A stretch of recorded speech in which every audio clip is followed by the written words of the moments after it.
Hello again, and welcome to the final lecture for the African American literature class. Today we're going to look at the future of African American literature. Now, by the end of this lecture, you should again meet three standards. First, you should know how literacy affects literature. That's how the ability to read affects the books that you read. You should also understand how the themes of this course serve again in life in general. How what we see in books relates on beyond ourselves. And finally, you should start to analyze how recent trends in literature match or challenge the function of academic literature. Okay? Let's start with this. What inspires the great writers of our era? There's so many things out in the world to read and so many things to appreciate, to try, to do, to see, to watch, to feel, to hear. Sometimes we lose track of the fact that at their core, the writers we read and the writers we admire, or even the artists we watch, the musicians we hear, all of them have inspirations. All of them, before they were artists, were consumers of art just like you are. And so it's important to think a little bit about what is it that inspires them. To be sure, their own lives, their own personal stories matter deeply to them, and that's where so much of their storytelling comes from. But there's something else that makes them want to be writers in the first place. Think about some of our favorite authors and their own favorites. Amiri Baraka loved Allen Ginsberg, the beat poet from the 1950s. His controversial aesthetic inspired Baraka to be the controversial poet that he became. Now, as for Maya Angelou, she had a few different interests, like Edna St. Vincent Millay, Edgar Allan Poe, and James Weldon Johnson. Each of these poets was concerned with reflecting on themselves, on reflecting on the identity and the nature of self.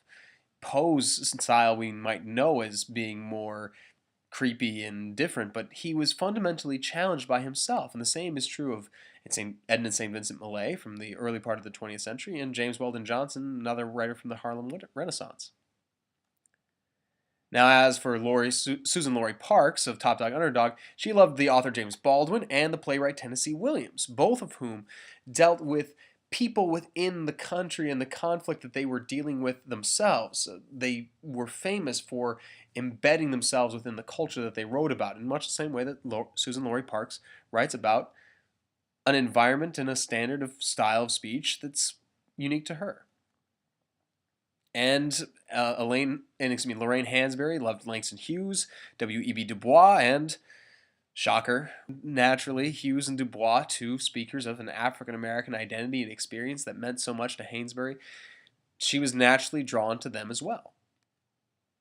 These writers, all of the writers that matter to the authors you've been reading, have something in common.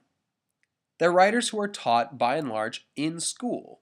They're writers who are taught in grade school, grammar school, and middle school, and high school. They're writers who are taught in college, in the case of likely Ginsberg and Baldwin a little bit more, and they're writers who are widely available. They're classic writers. They're academic writers, writers who matter.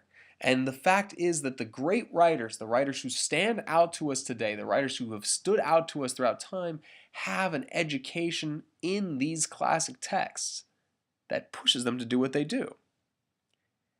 But what's happening right now?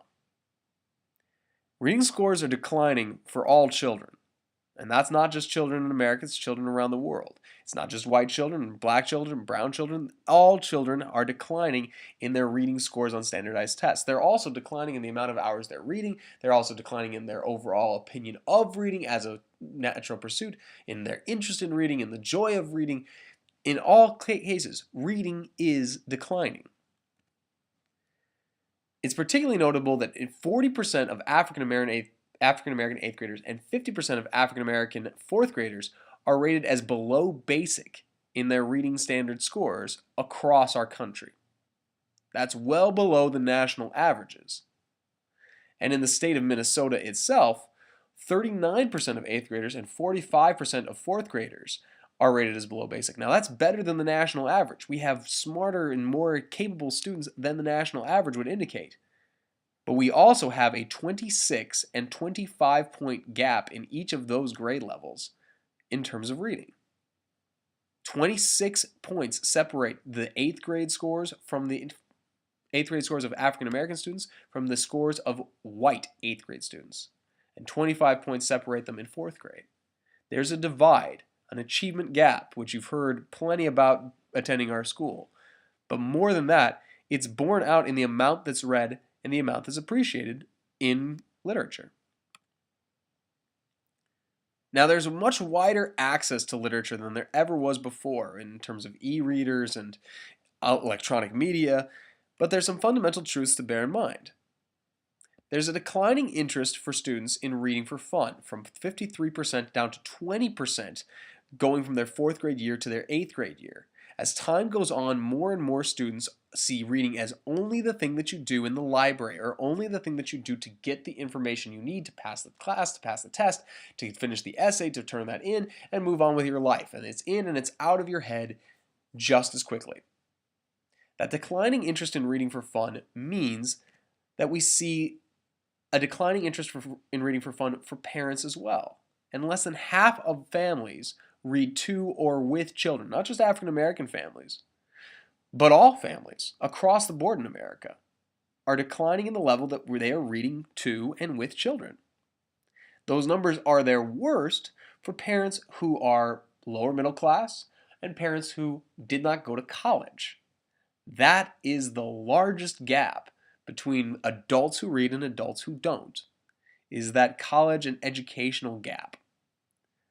So the parents who have that are slightly more likely, but even then, they only account for a little more than half. There's still a big gap in terms of the number of families who know how to read and those who read with children. It's also important to note that the literature that's available to young African American readers is largely limited to the preconceptions of what is successful. You might see in this picture that the father's actually reading a magazine called The Economist with his son on his lap. That's an unusual thing for a child to be exposed to. This is a high-level, difficult text dealing with current event issues. By and large, what's marketed to young African American readers are biographies of familiar African American figures, Martin Luther King Jr., Harriet Tubman, Sojourner Truth, and athletes like Jackie Robinson, Michael Jordan, and urban fiction, which we'll get to in more depth in a little bit.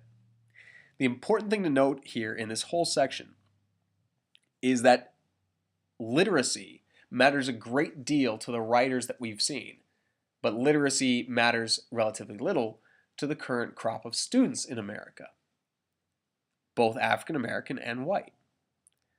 So if we're thinking about the future of literature, it might look pretty grim. But this isn't just about the future of literature. It's about what it means for everyone's future. And what does it mean for all of that? For the answer, it's important to think about the purpose and the point that reading has for all people. And who better to talk to than the writers we've read before?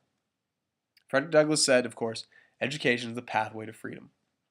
That was our very first theme, how education is relevant to race and to reading. And reading encompasses all realms of education, no matter what field, subject, or study that you're interested in. If you are interested in science, if you're interested in mathematics, if you're interested in philosophy, in music, in art, in history, in English, in anything, reading is absolutely critical to that. But it's also critical to creating new writers and new leaders within every community, in particular the African American community. Malcolm X's quote, "The ability to read awoke inside me some long dormant desire to be mentally alive." Malcolm X did not go very far in terms of his formal education, in terms of the education that happens in a public school, in middle school and high school. He dropped out, obviously. But reading in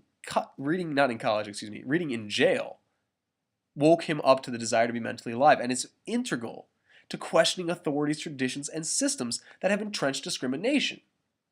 That's where the religious element that Malcolm X was dealing with was fundamentally rebellious.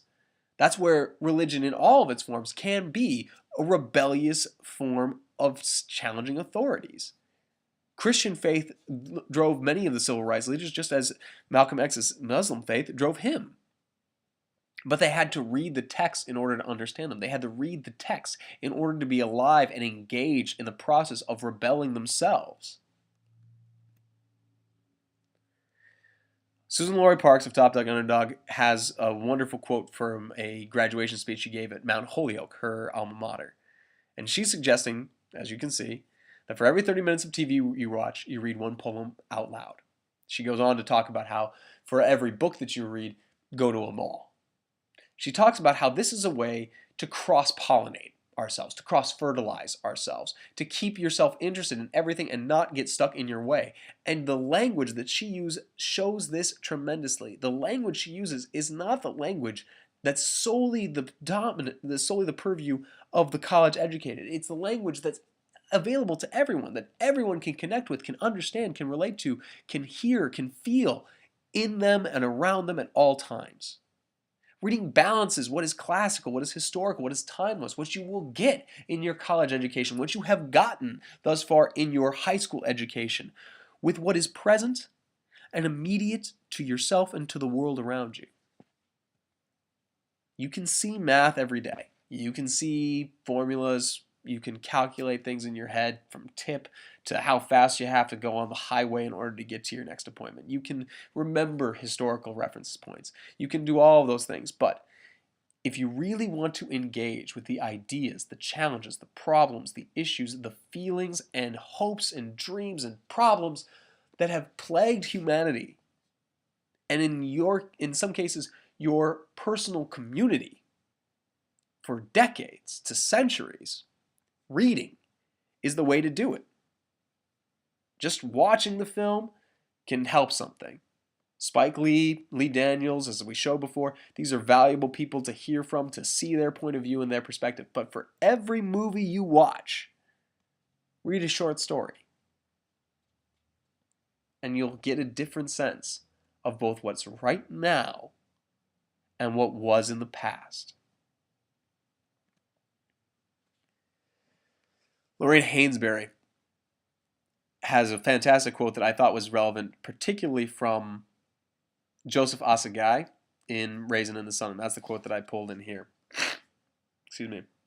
As Assegai talks about returning to Nigeria and running the risk of being abandoned there or having a worse life without the colonists than with them. His point is simply this. They might wonder if the quiet was better than death and hatred. When you look around the village at illiteracy, disease, and ignorance, I do not wonder long. Where there is illiteracy, where there is ignorance, there is a death that precedes physical death. There is an emptiness that abandons all emotion.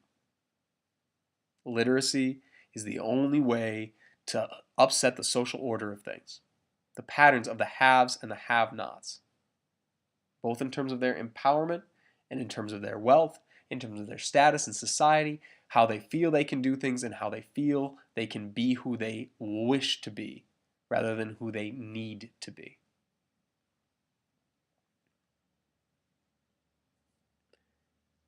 Closing with this quote from Maya Angelou. Any book that helps a child to make reading one of his deep and continuing needs is good for him. And that's important to remember. Reading changes people both in their world, in what's immediately in front of them, in their own personal community here and now,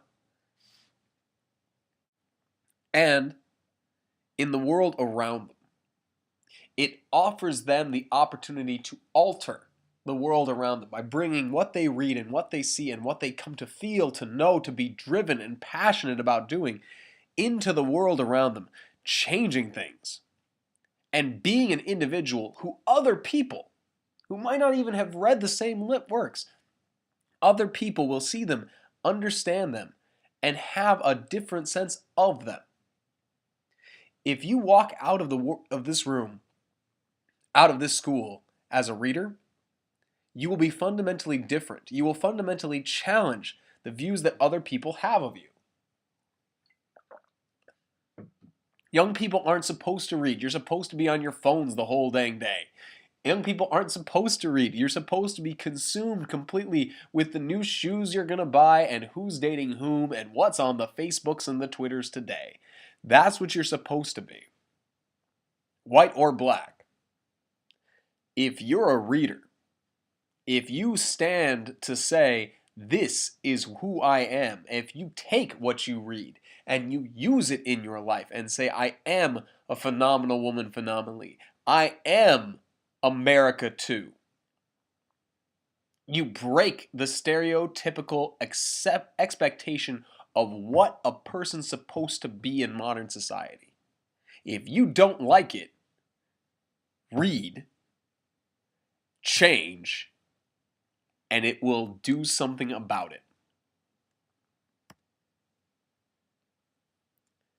And all of that begs a question.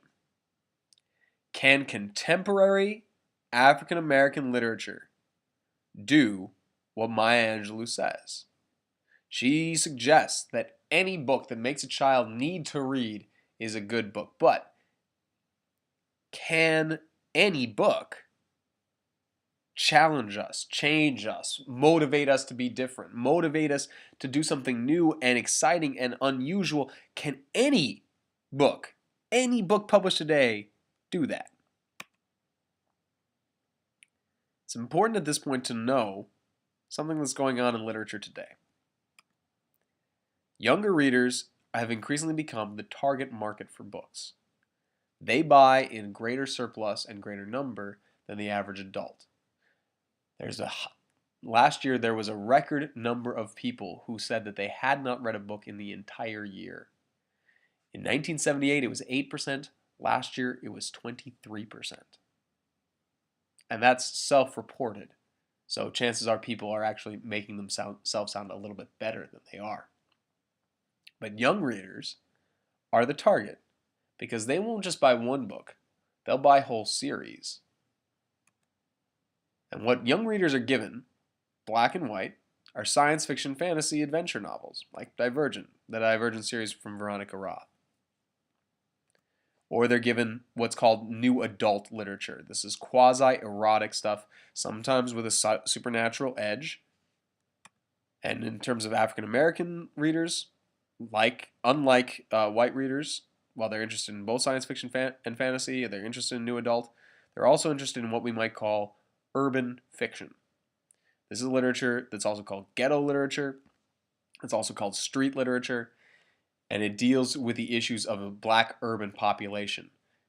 Highly dramatic, highly stylized.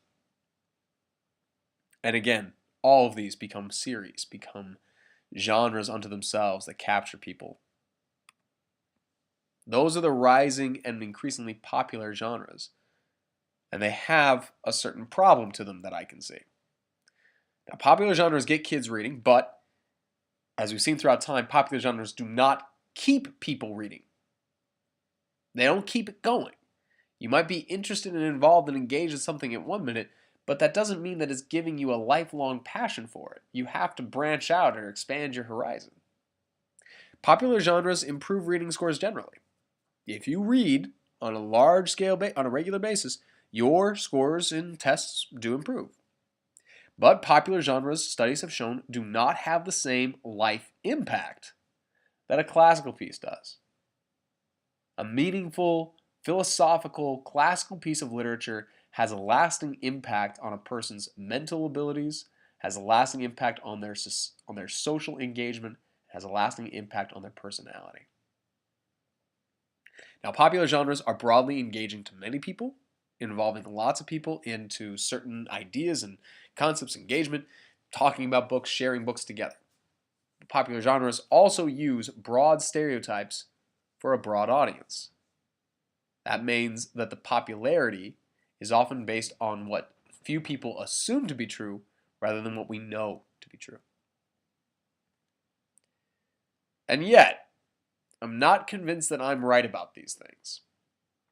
There's a few great quotes in an article with the London Examiner from a man by the name of Aberjani. He's a critic and poet from Savannah, Georgia. And his point that I thought was very interesting and that I think calls into question my whole philosophy on this is this. Whereas black literature has been largely marginalized, even within the black community, it is now becoming a central and permanent element. We are no longer likely to experience gaps between the publication of quality works. He's pointing in particular here to the gap in terms of movements. And we saw that in the poetry piece that we did. That the Harlem Renaissance in the 1920s, the black arts movement in the 1970s, and hip hop in the 1990s are all movements in art, in literature, that are broken up in terms of big gaps. The eras don't fold one after the next, they are separated, and people don't necessarily engage with the works when they're published. But now, the rise of different genre styles pushes people to read and to engage and to be inspired and to write and to rewrite and to add on to the genre and alter the genre and change the genre every day. So Aberjani takes a position that the current genres that I see as being dangerously simplistic in terms of their eroticism, in terms of the stereotypes that they play with, are only a beginning, not the end of literature. People who read now can begin to create their own again. So I'm not 100% convinced that the literature that we have now can do all the things that I believe that we've seen literature do in terms of challenging situations and altering people's perspectives. But I do believe that they might. I just can't decide what I think, which hopefully is a good thing. You don't have to have all the answers, you just have to start asking the questions. Let's do a quick review. Remember, literacy inspires writers. Okay, what you read, what you know, that's what inspires people to become writers. Understand that literature reflects what matters in life, our education, our faith, and enables a connection to what is immediate within us, the film and languages that surround us, and it challenges our preconceptions in terms of language and stereotypes. And class. I'm sorry, I don't know why I left off class there, but that's also there. Ultimately, you have to decide for yourself.